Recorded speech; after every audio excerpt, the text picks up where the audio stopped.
হাতে গোনা আর মাত্র কয়েকদিন বাকি, তারপরেই দুর্গাপুজো শুরু। তাই শেষ মুহূর্তে মাটির কাজকর্ম সারছেন জয়পুরের মৃৎশিল্পী সুকুমার বাবু।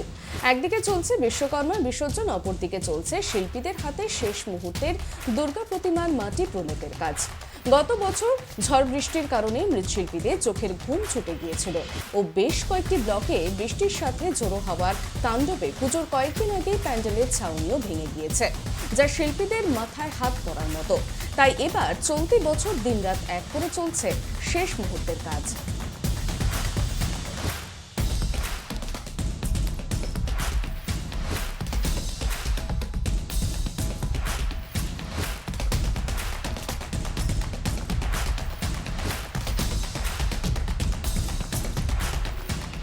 এই বছর হচ্ছে ওই এখন পর্যন্ত যা ওয়েদার দেখতে পাওয়া যাচ্ছে, খুব তাড়াতাড়ি করে আমরা ঠাকুর মণ্ডপে পৌঁছাতে পারবো, কেননা ওয়েদার এখন মোটামুটি ঠিকই আছে।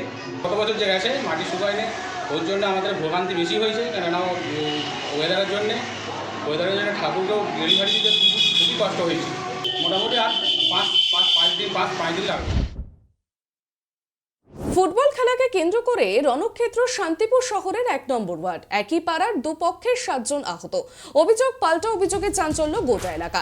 জানা গিয়েছে, রবিবার বিকেলে স্থানীয় ফুটবল খেলার মাঠে পাবনা কলোনির মৈত্রপাড়ার বাসিন্দা প্রকাশ শিকদারের 13 বছর বয়সী ছেলেকে মারধর করা হয়।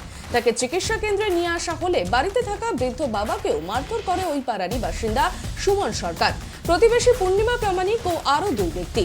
এমনই দুটি অভিযোগ জমা পড়ে শান্তিপুর থানায়। ঘটনার পরিপ্রেক্ষিতে শান্তিপুর থানার পুলিশ পৌঁছয় ঘটনাস্থলে। তবে পুলিশ চলে আসার পর আবারও রাতে দুপক্ষের মধ্যে বাড়ি ভাঙচুরের চেষ্টা চালানো হয় বলেই অভিযোগ।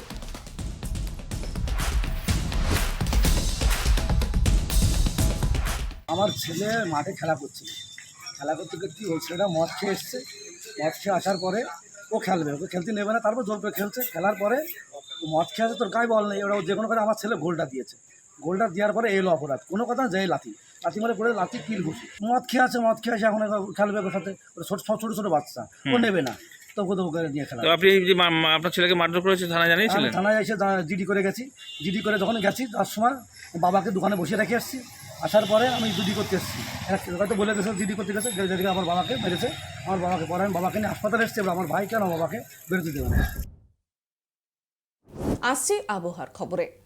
রোদ ঝলমলে আকাশ দিয়ে সপ্তাহের প্রথম সকাল শুরু কলকাতায়। চড়া রোদের ফাঁকে মাঝে মাঝেই উকি দিচ্ছে কালো মেঘ। সূর্যের প্রখর তাপে সকাল থেকেই অস্বস্তি ভাব বজায় রয়েছে, তবে বেলা গড়ালে ভোল পাল্টাতে পারে আকাশের। আলিপুর আবহাওয়া দপ্তরের পূর্বাভাস অনুযায়ী কলকাতায় দিনভর বিক্ষিপ্ত বৃষ্টির সম্ভাবনা রয়েছে। কলকাতার পাশাপাশি দক্ষিণবঙ্গের জেলাগুলিতেও বজ্রবিদ্যুৎ সহ হালকা থেকে মাঝারি বৃষ্টির সম্ভাবনা রয়েছে। সোমবার শহরের আকাশ আংশিক মেঘলা থাকবে। দিনের সর্বোচ্চ তাপমাত্রা থাকতে পারে 32 ডিগ্রি সেলসিয়াসের কাছাকাছি, সর্বনিম্ন তাপমাত্রা 27 ডিগ্রি সেলসিয়াস।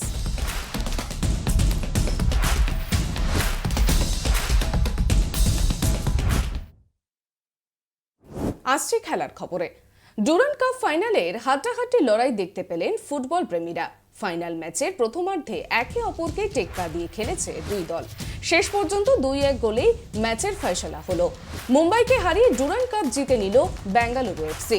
3.5 বছর পর ট্রফি জিতল বেঙ্গালুরু এফসি। অধিনায়ক সুনীল ছেত্রী এবং বেঙ্গালুরু এফসি প্রথমবার ডুরান্ড কাপ চ্যাম্পিয়ন। ডুরান্ড ফাইনালের আগে বিভিন্ন প্রতিযোগিতা মিলিয়ে এবার 10 বার মুখোমুখি হয়েছিল আইএসএল এর 2 শক্তিশালী দল বেঙ্গালুরু ও মুম্বাই। 10 বারের সাক্ষাতে মুম্বাই সিটি এফসি জিতেছিল 5 বার, বেঙ্গালুরুর জয় 4টিতে। একটি ম্যাচ ড্র হয়েছিল, তবে গোল সংখ্যায় এগিয়ে ছিল বেঙ্গালুরু। এদিন 2-1 জিতে জয়ের পরিসংখ্যান সমান করল বেঙ্গালুরু এফসি।